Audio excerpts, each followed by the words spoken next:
Mac Hollins out on defense. He's all the way back. Stevenson is anyone going to is inside the 30, flips it back. Stanford band nowhere in sight. Uh-oh. It's picked off. Uh-oh.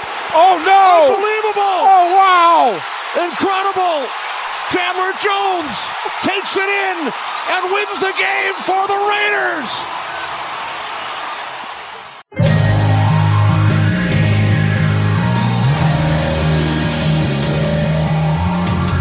The Fantasy Edge with Richard Savill and Dennis Sosic.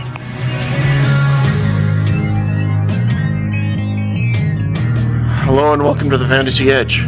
I am Richard Savill, FantasySixpack.net, and joining me shortly, Dennis Sosic, also of FantasySixpack.net.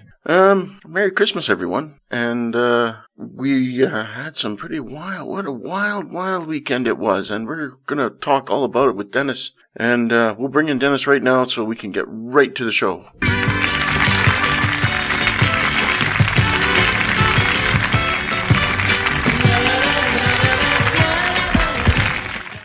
Hello, Dennis. Hello, Richard. Happy holidays to you and yours. Yes, and a Merry Christmas to you and yours, and hope it's a happy holiday. I'm sort of taking a break from writing this week. I'll be still doing my rest of season rankings, but no blurb view this week. The games are on Saturday, and I publish on Friday, so that gives less than 24 hours of coverage, and it's kind of an involved thing, and I can't ask someone to take over and do it. I've made it too complicated. So yes, you did. It's good stuff, though. Anyway, so that's well, I don't know if I could twist my arm and do a Thursday publish. Maybe, I don't know. I'll see how I feel. But right now, I'm thinking I got Christmas stuff to do that I'm a little bit behind on, as is usual this time of year. So, anyways, I guess we can talk about that. The bumper for the show that started, before the music started. It's the Raiders and the win over the Patriots. Bit of a shock there. Yeah. What the hell was that? I mean, this weekend was crazy in football. From the Vikings comeback to finalize it with that end of the game craziness. Jaguars too. You never know what you're gonna get. Yeah, that's too. Yeah, that was another game too. That was another game too. The Lions and the Jets was. Myers still in effect. Lions and Jets was a thriller. They're almost all the games were thrillers. It's a great week to watch football. Just one thing about that Raiders game that kind of bothers me, and that's the play before the touchdown before, like Keelan Cole's touchdown. Right. It went under review, but it looked like he was out to me. I don't know how they. Me too. It looked to me like that wasn't a touchdown. He was out of bounds. For some reason, they didn't have a closer angle. They didn't. I agree. When you watch the game, like, come on, you must have. They got angles all over the place. It was almost like, come on, well, they have good angles everywhere in the end zone, but to have only an overhead view, I mean, right. So I don't know. I'm not calling BS or anything, but it just seems. Yeah, makes you wonder though, don't it? Yeah, I mean there were stories that came out after the game that they admitted him as there's obviously nothing to do now, but that was 100%. His foot was out of bounds. I'm not sure what they're looking at, why they couldn't see that in replays, but that was just another incident of this weekend as well with the huge referee issues. That game and Commanders game last night. McLaurin doing that with the referee. I mean, it's just, stupid crap like that just, makes you wonder sometimes about the legitimacy of games. But, you try to think the higher ground, but sometimes you have to wonder. Yeah, certainly. I mean, we do. I mean, we know that they're trying to be fair. I mean, the NFL is right tied into the money now. Like, the NFL is, I wouldn't say they've embraced gambling, but they're a lot more chummy with it, let's say, than they used to be.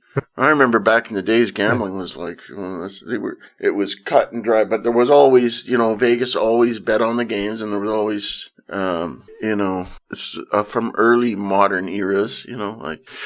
Right. And now in Ohio, we're getting, legalized betting starting, so every commercial that you see is there about DraftKings or FanDuel or one of those, sites that are want to, hey, come in and get a free bet, do this, do that, And it's like every commercial. I'm seeing it. I mean, I'm probably, knowing me, that I'm a betting guy anyways. I'm probably going to regardless. But the point that it's kind of like overwhelming. They're flooding the commercials with advertising. Right. Yeah. Bet this and bet that. You somehow the money tied in everywhere, but it seems fishy sometimes the way some of the games end up being. But okay, good. Okay, let's get on with the other news here. We got Vikings and Colts. Now that was the biggest comeback in NFL history. I remember watching the Bills and the Oilers way back 30 years ago. I remember watching that. I remember exactly where I was when I was watching that game, the Bills and the Oilers. I was in my man cave back in those days, and I was watching that game, and Frank Reich bringing the team back. There was actually, if they had replay in that game, that would not have been because there was I think it was Don Beebe or somebody stepped out of bounds or something. But anyway, to bring us up to the present, the biggest comeback, it kind of felt funny, the Colts being up like 33 points early, and led it to that point, but it kind of it was Kirk Cousins I was all worried because I had Kirk Cousins in the league and he was killing me. I was like, oh no, there goes my week, and then he comes on the second half and just starts gutting it all over the place. I'm like, crap, this is phenomenal. Yeah. And when he did finish off 400 yards and those touchdowns, and they looked awesome at the end. But what a game. It was. I couldn't, I'm thinking, oh, it's one of these. Oh dear. The Colts are in trouble. Right. And, you just knew the Colts were going to lose. As soon as they got rolling, once a team gets rolling, there's just no stopping them.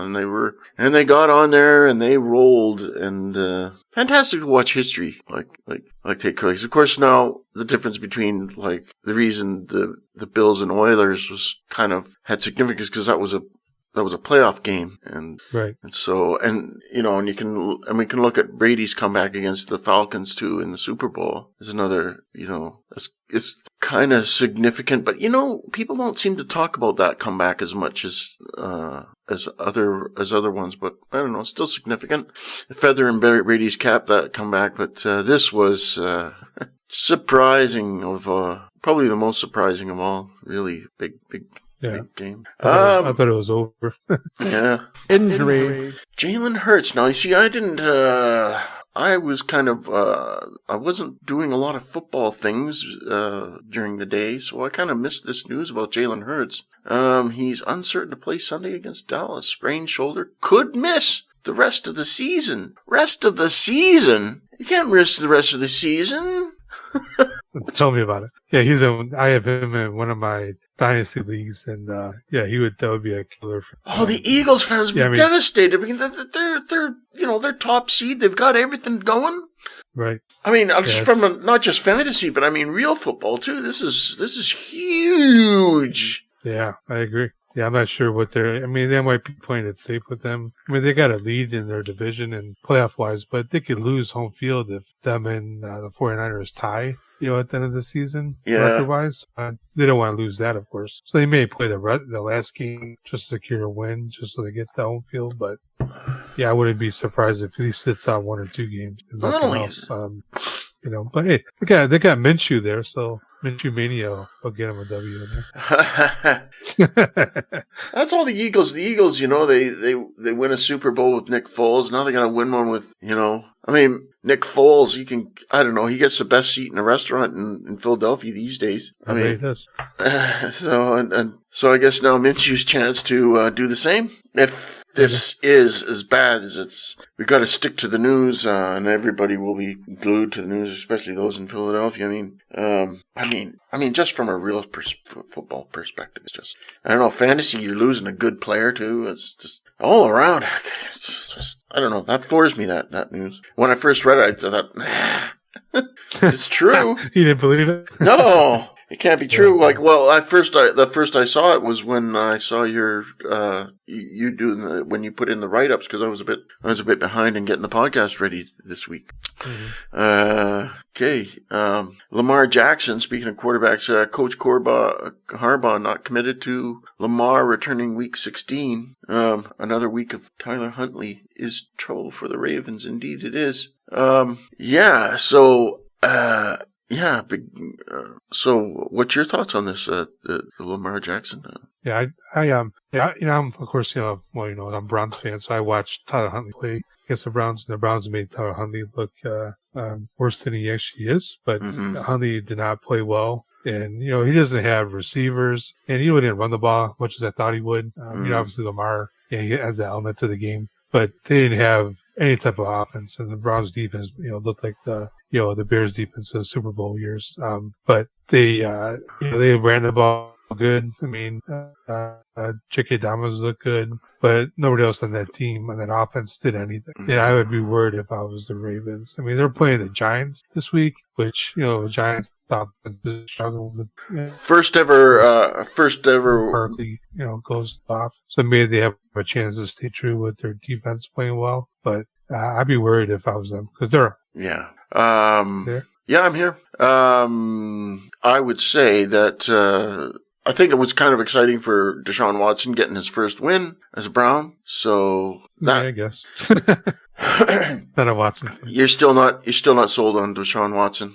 No. Yeah, you should. Well, is it because of the backstory? Is that bothering you? I know it bothers a lot of people, but yeah, that's a lot of it, and also what they gave up to get him. And as much as I'm not a huge Baker Mayfield fan, they kind of treated him like crap when he got him out the door.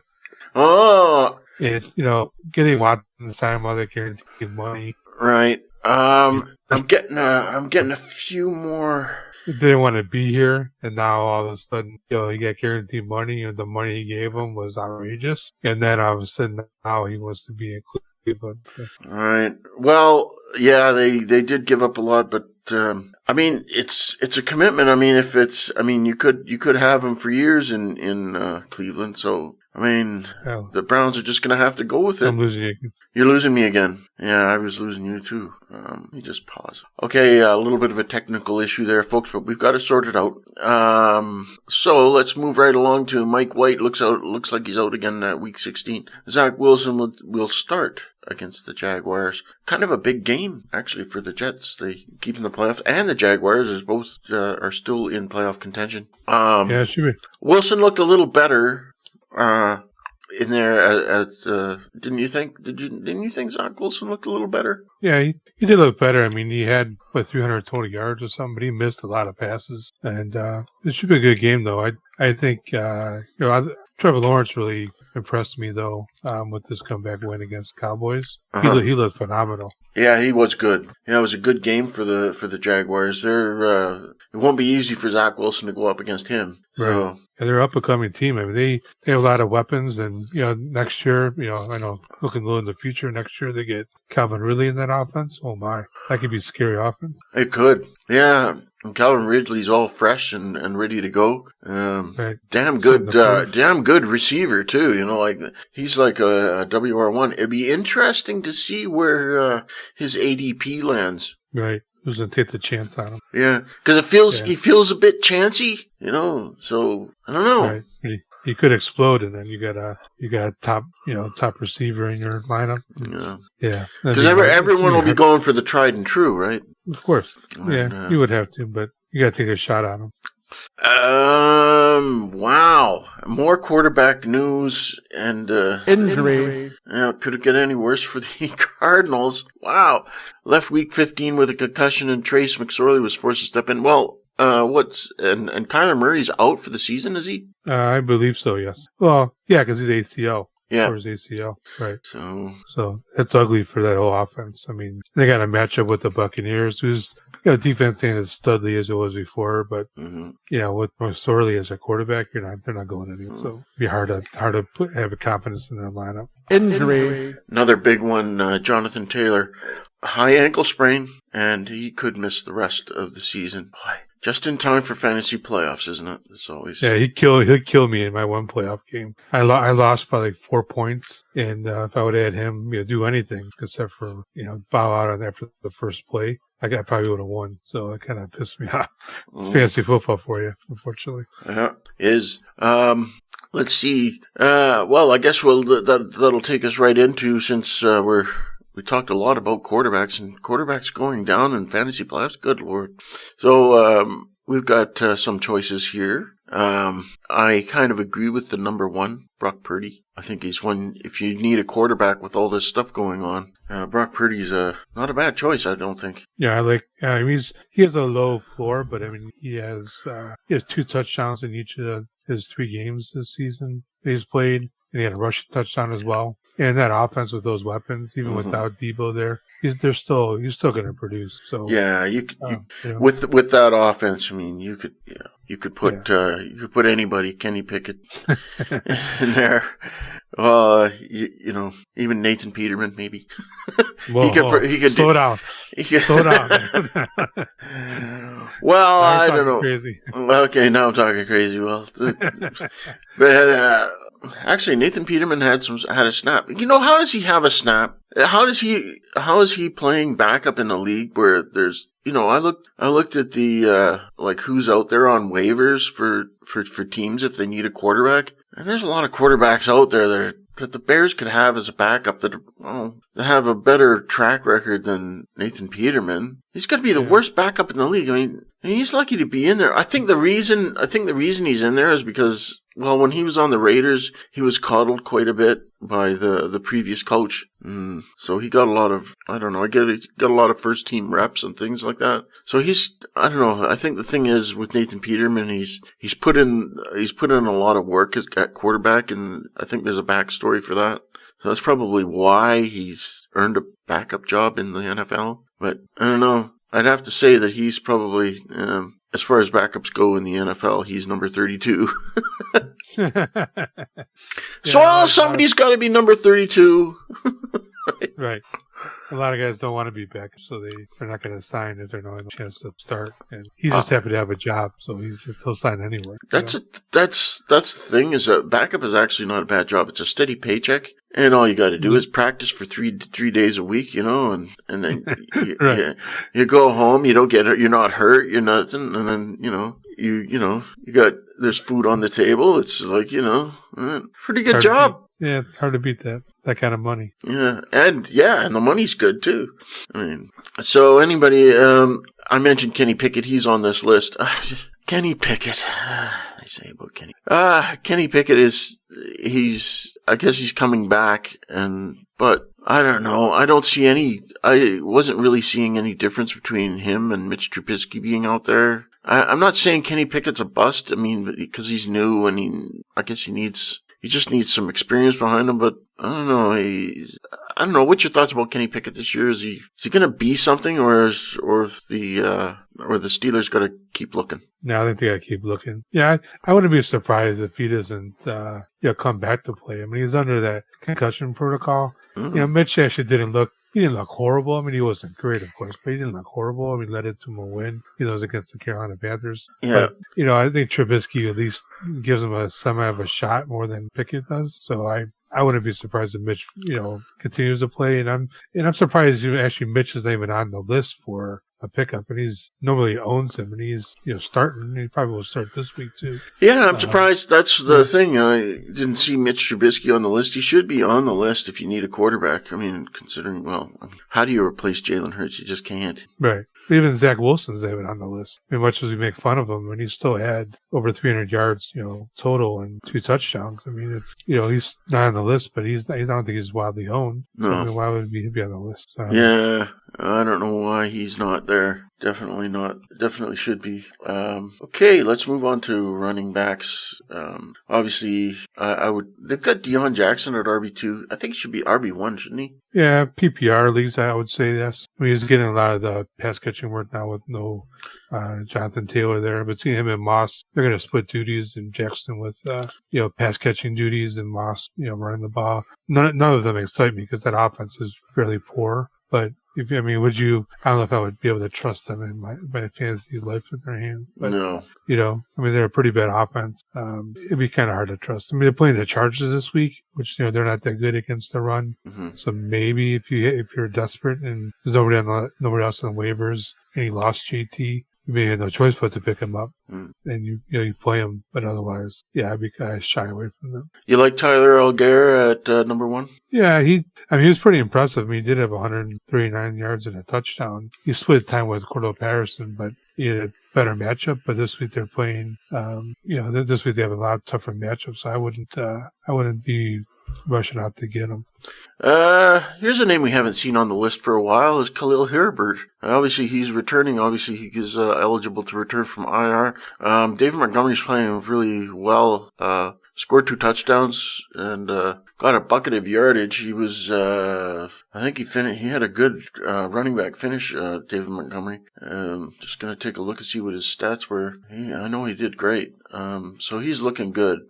He finished at RB6, 12 carries, 53 yards, 3 receptions, caught all 3 balls for 38 yards, and like I mentioned, 2 touchdowns. That's nice. Yeah, absolutely. Yeah, you bet you he won some fantasy managers their playoff game this week. And I'm not sure. Herbert's a good player. I always had a promise for him, but in that situation with the Bears, I'm not sure what they're going to do. And Montgomery's playing well. Fields is their best runner, and Herbert's going to come in, maybe just spell Montgomery for now. And I'm not sure if he's really worth. In Dynasty, he's probably already old. If you own Montgomery, you should definitely try to get Herbert as a cuff. Yeah, that's a good call. Yeah, I agree with that. That makes sense. But otherwise, I'm not sure how you can be able to trust Herbert playing. If Montgomery's still there, I'd be highly doubt it. It's kind of like Zamir White. You should, if you own, like Zamir White was on the list last week, and Josh Jacobs was a bit banged up. You got to get Zamir White as a cuff. You got to. This is the time for cuffing, where cuffing becomes really important. And someone like Zamir White, you should. In fact, Zamir White should be on this list in case because Josh Jacobs has had some issues. So get Zamir White if he's out there. He's not on the list this week, but, this is the time where you got to get these guys. Surprised to see Gus Edwards on the list. Yeah, me too. 50% owned. Under 50% owned. That doesn't make sense to me why Gus Edwards is under 50%, but maybe it'd be because of J.K. Dobbins. Right. But and he played very well. Looked really good out there. A couple of big runs, so maybe Edwards is still going to get a share, but he's lost, the RB1 position with the Ravens now. So, it's good to have, speaking of handcuffing, that if he's out there, so I would grab him, stash him on your bench in case Dobbins gets another injury. Good player to have. Chuba Hubbard, not too bad. Finished RB33. Again, this is kind of a cuff situation too. If you own Donta Foreman, why not pick up Chuba Hubbard just in case, Right. He's been playing well lately, and he's actually split more time with Foreman than in recent weeks. So I wouldn't be against getting him on your lineup. Makes sense. Jaylen Warren scored his first touchdown, first career touchdown. People have been kind of waiting for him, but there's no way he's taking over Najee Harris. No, he's good, but he's undrafted free agent. But I'm not down on undrafted free agents. They're fine, but there's just no way he can take over Najee Harris. Najee Harris is playing okay.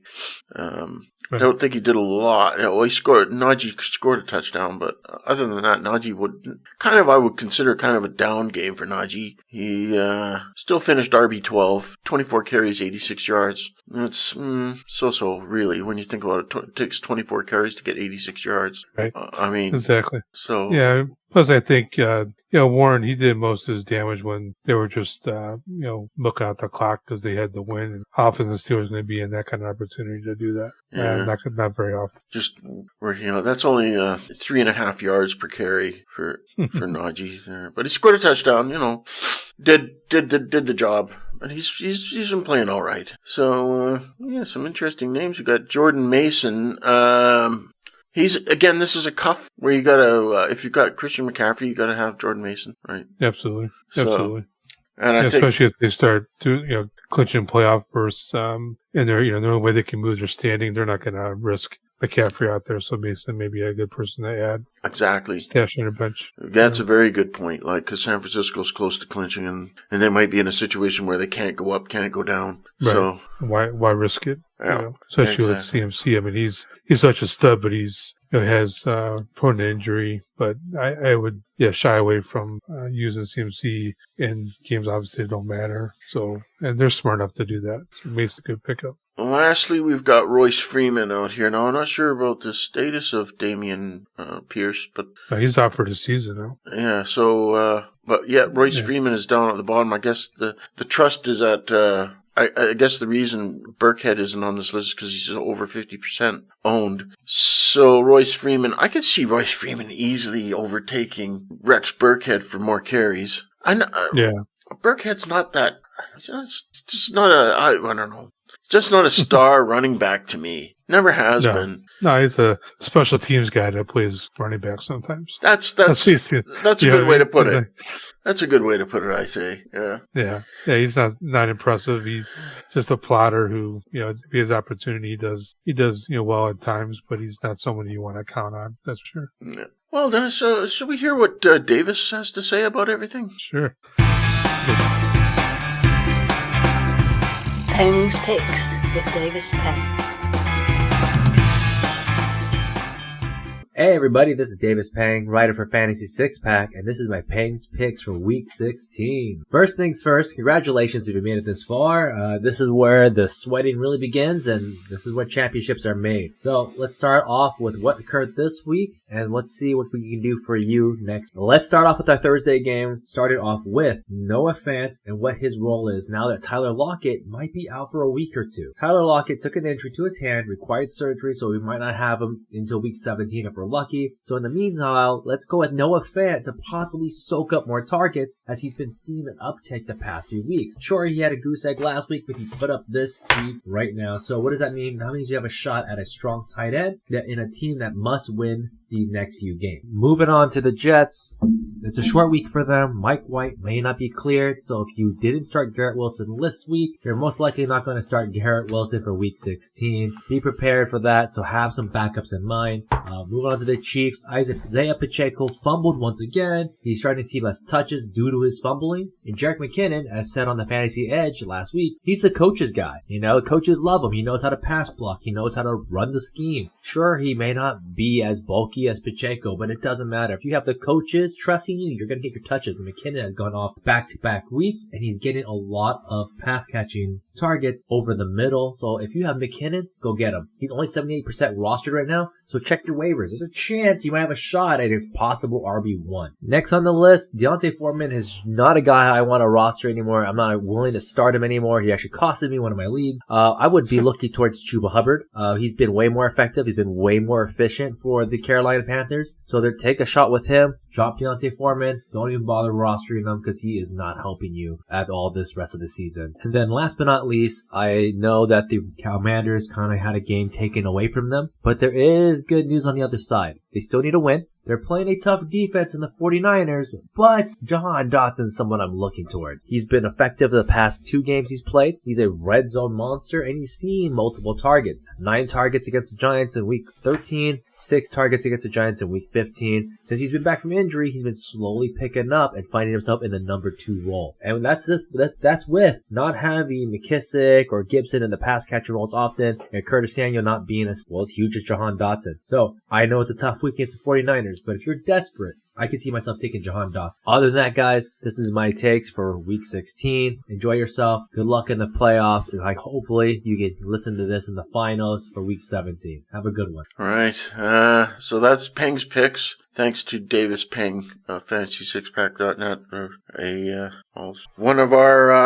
one of the members of the Fantasy Edge, and he's come up with, I noted 4 names, actually, out of the 5 that I think are of interest, but I don't know. If you can find Jerick McKinnon out there, I don't know what kind of league you're in, but exactly. I don't know how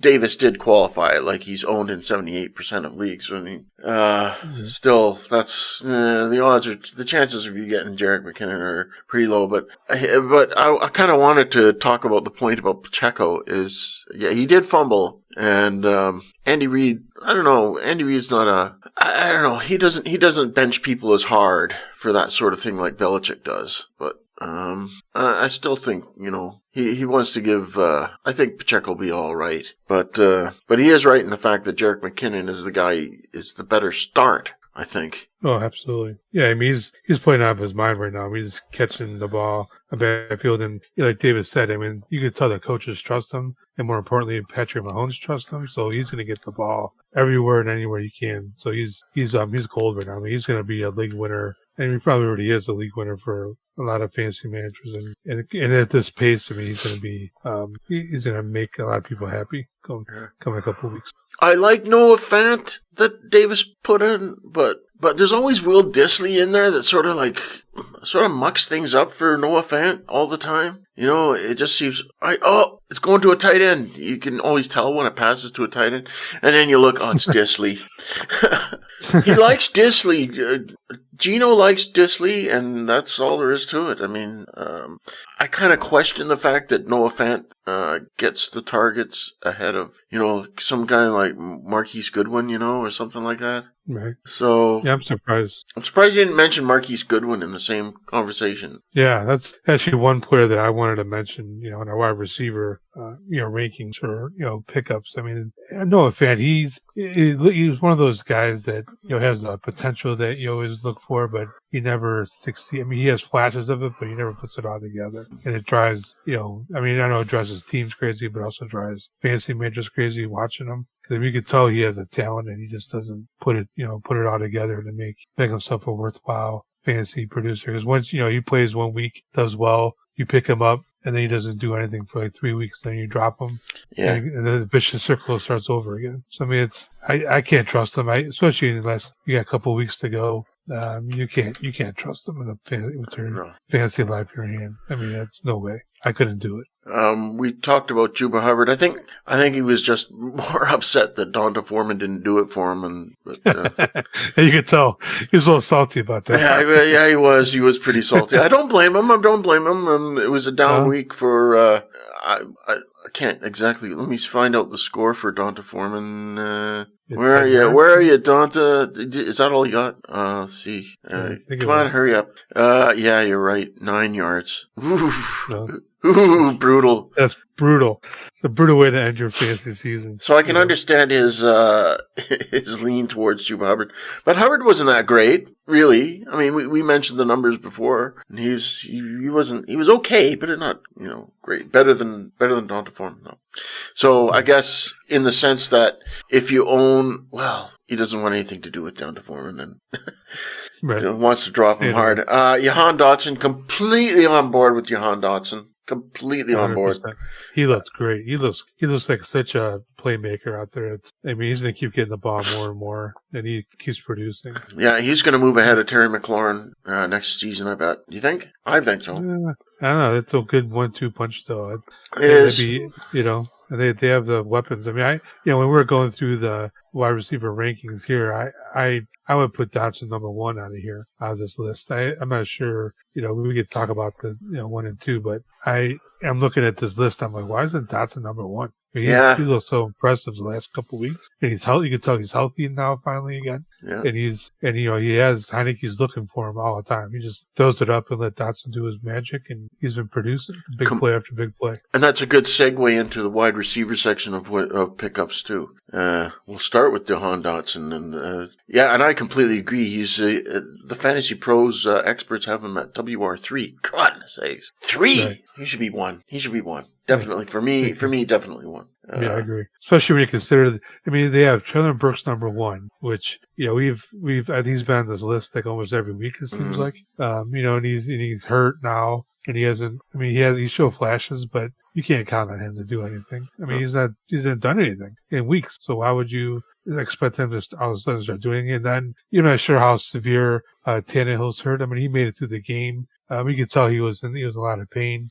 You would assume he's going to be okay for this week, but I'd be worried about even Tannehill even taking his seat and maybe a Malik Willis playing this week, in which I definitely will avoid Brooks then. So I would even consider Brooks as one of my options in this list. Yeah. I think he's probably down in the middle. Yeah, best, exactly. you know? But, yeah, I think he should be where like KJ Osborne is on this list.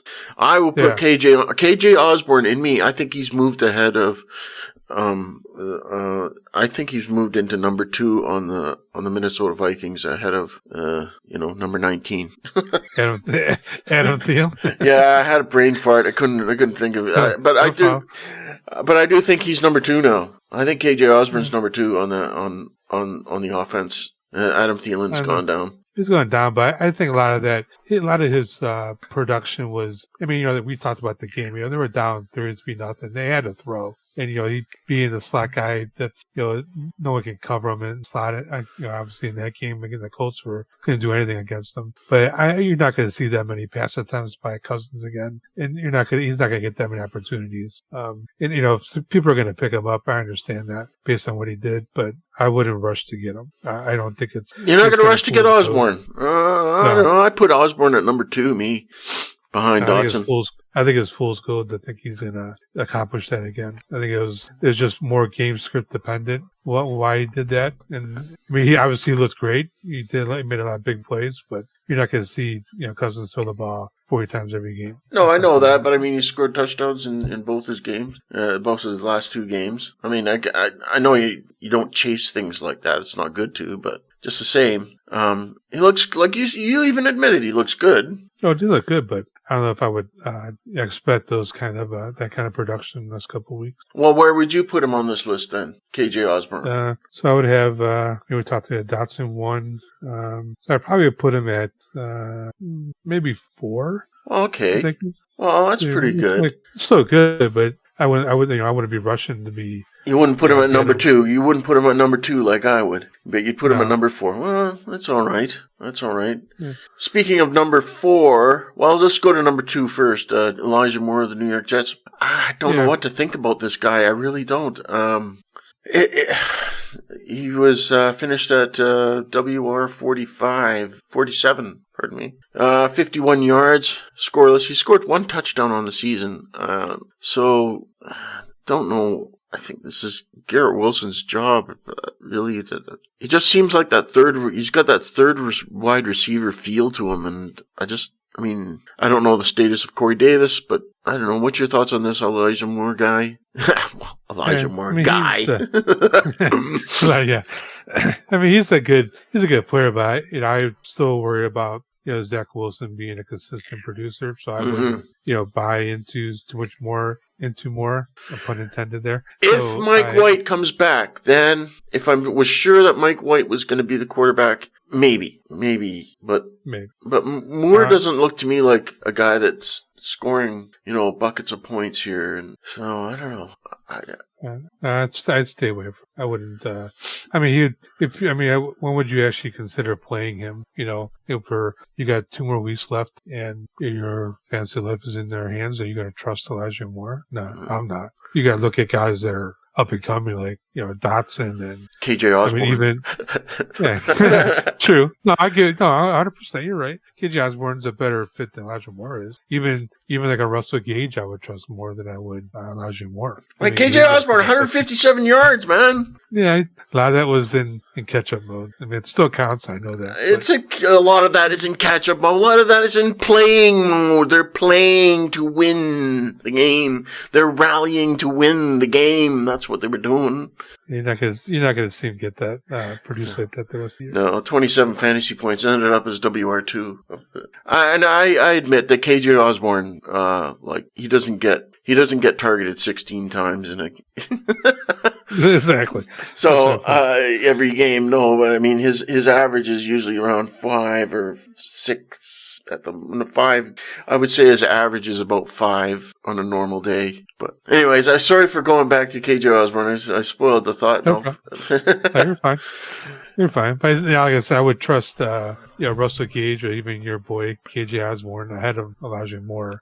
On this list to my fantasy playoffs. I mean, you got and also when you get to this point in your if you're that desperate for a receiver, you just got to look at matchups and play the matchups more than who's hot or not, because the matchups are going to win your week. That's what you're looking for, is win that week. Yeah. You're not looking for, longevity. I mean, if you get a chance to do, back-to-back weeks, of course you're going to do that. But, I mean, Dotson is playing out of his mind right now.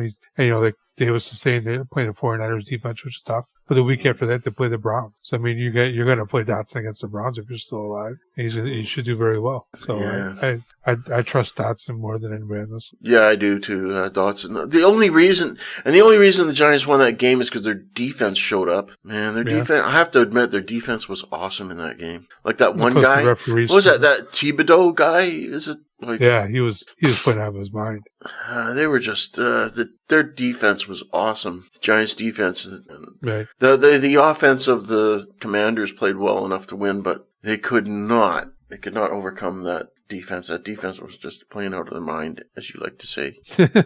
But they were that Thibodeau guy, it's awesome. Yeah, he was a force. I mean, he was wrecking havoc on that offense. Yeah, fumbled and a scoop and score there. That was just, I thought, whoa, he did all three. Right. Forced the fumble, picked up the fumble, and scored. Right. That's a perfect 1, 2, 3 thing. Trifecta there. Yeah. Yeah. Absolutely. Good player on the defensive side of the Giants. Excellent. Why is Isaiah McKenzie still on this list?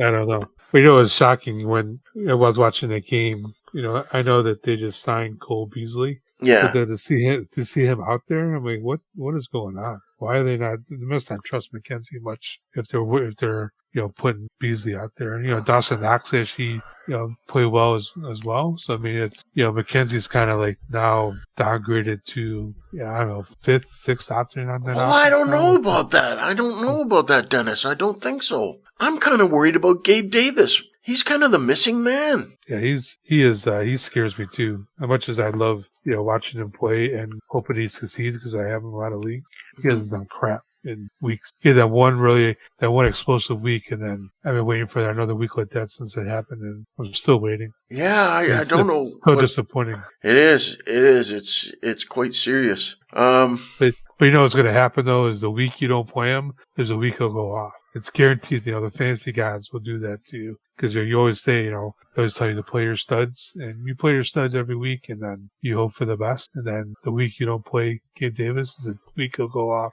have 2 bombs, and he'll be sitting on your bench, and you'll lose your matchup. It never fails. I've done that many times to myself, unfortunately, when you try to outsmart yourself sometimes. But it's hard to trust him. But damn well if you don't put him in there, that's when he's going to score 2 touchdowns on you. Oh, speaking of wide receivers, this is one guy that I kind of keeping my eye on. I'm kind of watching Mike Evans. Mike Evans is going for his 9th straight 1,000-yard season. Like he's never since he's been a rookie, he's had a 1,000-yard season every single year of his career, and he got 83 yards. Entering the day, so that was a good total. Because entering the day, he was 200 yards short of getting his 9th straight. No other player in the NFL history has had 9 straight. Actually one, Tim Brown. Tim Brown had, but that was like within his career, 9 straight 1,000-yard seasons. Tim Brown of the Raiders, going back, I don't know, 20 years or so. Some years, yeah, going back some years. But he was a big wide receiver back in those days. But Mike Evans, obviously Hall of Fame, right? Oh, absolutely. Yeah, he's a stud. Yeah, he actually looked pretty good out there. That whole offense looked great in the first half, and then they fell apart the second half. The Bengals just took over that game. It was weird to see. I thought the Bucs offense started looking like Buck offense we were used to seeing, but yeah. I'm not sure what happened in the second half. They just fell apart. So now he's got. Oh, he'll make it. He'll easily make it. He needs 112 yards to get a 9th straight 1,000-yard season. Yeah, you would think so. 112 yards. 3 games to go. Well, if he wants to do it in 2 games to sort of make it the classic, because because they play 17 games now, so you kind of. If he wants to avoid the asterisk, he's got to do it in 2 games. Right. Avoid the asterisk at all costs. Avoid the asterisk. Get it in 16.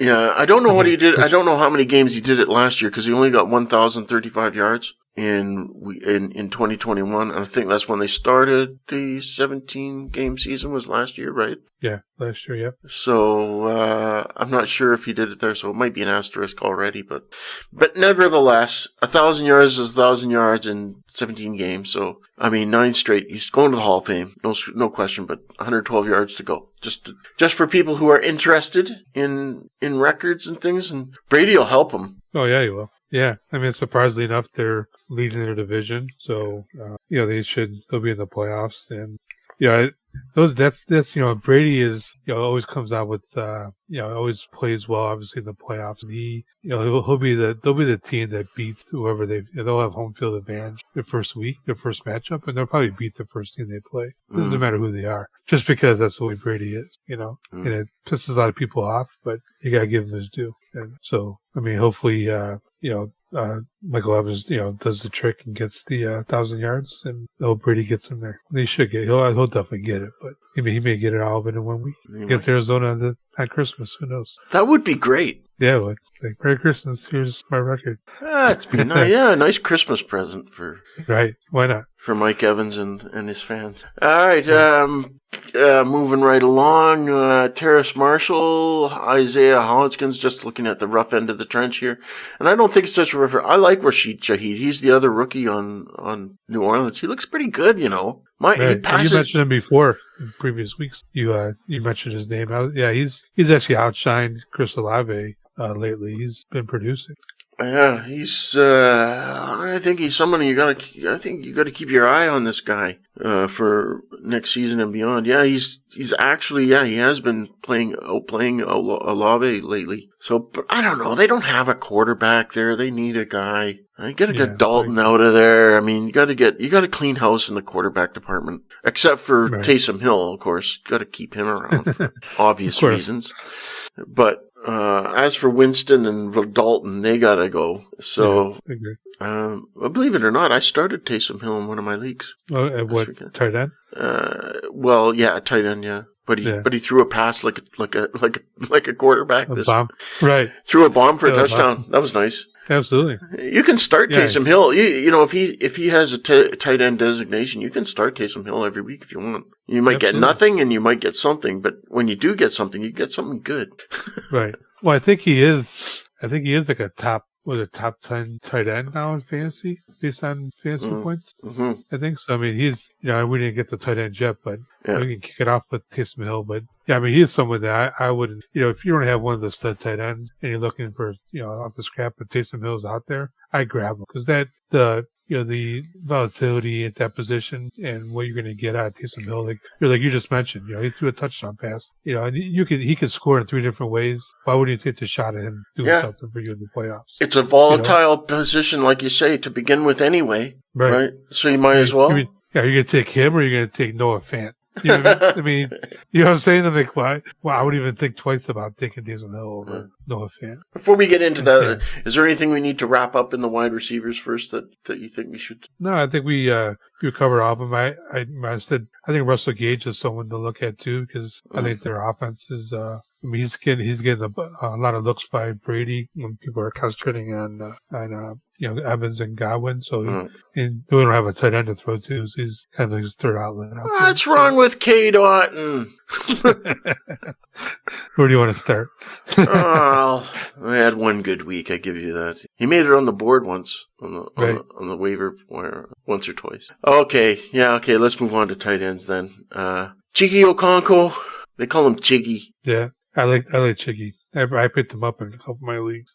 I mean, he gives you points. He scored the last 2 weeks. The offense is crappy, but when they do throw, they get him the looks. So if he's available, I'm surprised he's not picked up yet in more rosters, but I definitely take a shot at him. Sure. Yeah, I think this tight end list is about the only list I perfectly am aligned with what the Fantasy Pros experts have put them at. Right. I think I'm pretty much in agreement. I pretty much agree with the align 1, 2, 3. Yeah. Do you? What do you think? I agree. But if you're looking for, if you're that desperate for a tight end, you're looking at beyond Taysom Hill, I'd be concerned.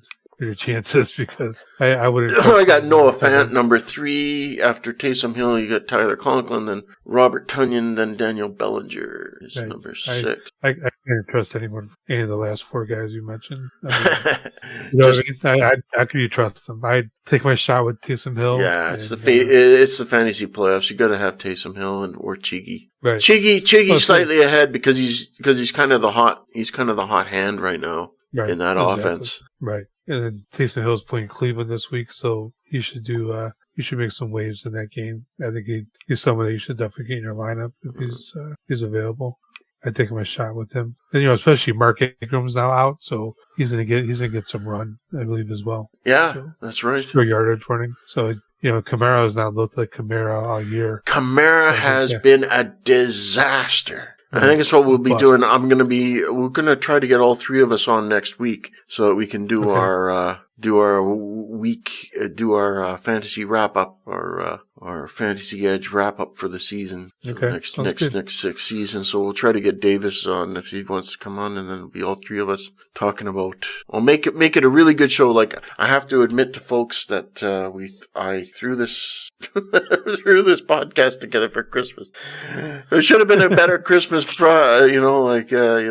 I had all sorts of music clips already, and I wasn't able to get them, for nice. Christmassy type things, but I had to check them out to see if they were. I could only find one that wasn't copyright protected. You know what I mean? Oh boy. But I'll save that for the ending. But I had all these clips all ready to go for Christmas time, anyways. Nice. So where are we at? Oh, guess we got to talk about review of the number one pickups. QB1 for me. I agree with Fantasy Pros. Brock Purdy, number 1. Yeah, easy. Yeah, easy pick. Same for you. Absolutely. Yep.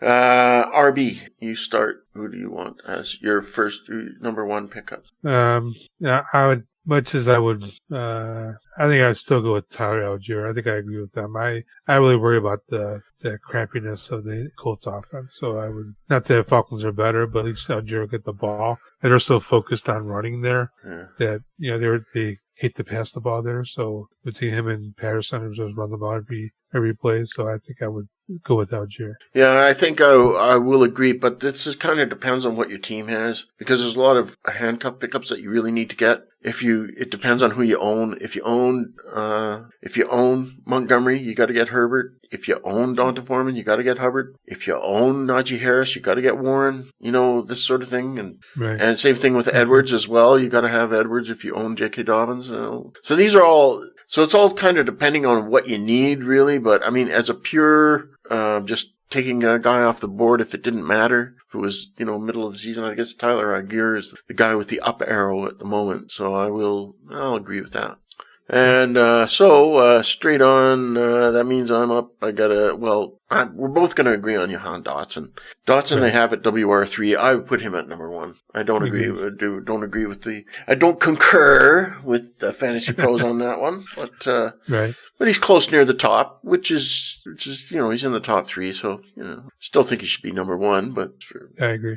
Definitely should be number 1. The way he's played, against tough New York Giants defense. Man, if they keep that up, Giants are going to be a team that you don't want to play in the playoffs, I think. Right. Especially, Daniel Jones just has to continue to play. He played pretty well last night, so he continues to play like that and not make mistakes. They're going to get a chance. The problem with them is they don't have the weapons on the outside. Like they lost, players, and the players they do have are not any significance really. So they don't have the playmakers on the outside to make any hay. I think that's going to be their issue. Yeah. But as long as they have Barkley, they have a shot. Tight end. You're up though. You're first. Oh man.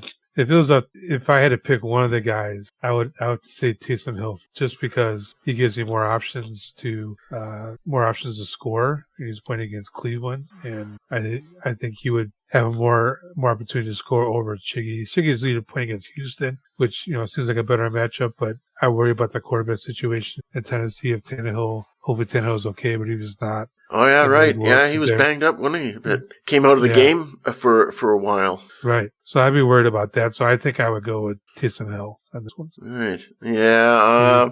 I know it's kind of an iffy. You gotta look at that matchup, and Chiqui's got a good matchup, but Taysom Hill, he's always a guy that could score a touchdown for you. So I'm gonna agree with you, Dennis. Oh, it's Christmas time. Let's the kumbaya moment, or let's have a kumbaya with Taysom Hill. Yeah, that's a good way to put it. So that's kind of a way of saying Merry Christmas, and indeed, it's been another great show. Merry Christmas, Dennis. Merry Christmas to you and your son and your family. Thank you, and you as well, all your family and friends too. And I hope you don't drink too much. And next week we're gonna have a wrap-up show. I'll try to pry Dennis out. Davis. Why do I add? You guys have similar names, and I always kind of screw them up. But Davis and Dennis, and so we'll have all three of us to talk about the season and talk about who we liked, who we didn't like. I don't like to give awards like for players. So what I like to do is I like to kind of just like talk about like who we would have as our top 10 if like our very early. Davis suggested that last time, so we can do that. So we'll have all sorts of fun stuff for the new year 2023. I feel like I'm in the Jetsons' future. Like every time the calendar changes, there was one time. This was like, at one time Blade Runner was like 2019 was like. Now 2019 is like in the rearview mirror. It's like I remember watching Blade Runner, thinking, "Wow, 2019. Wow, that's far in the future." Right. Yeah, that's forever from now. Yeah. Sure. So, anyways, away we go. We'll see you in 2023, everyone. I'm Richard Savill for FantasySixPack.net and Dennis Sosic, also FantasySixPack.net. A warm Merry Christmas to everyone, and good luck in Week 16. Yeah.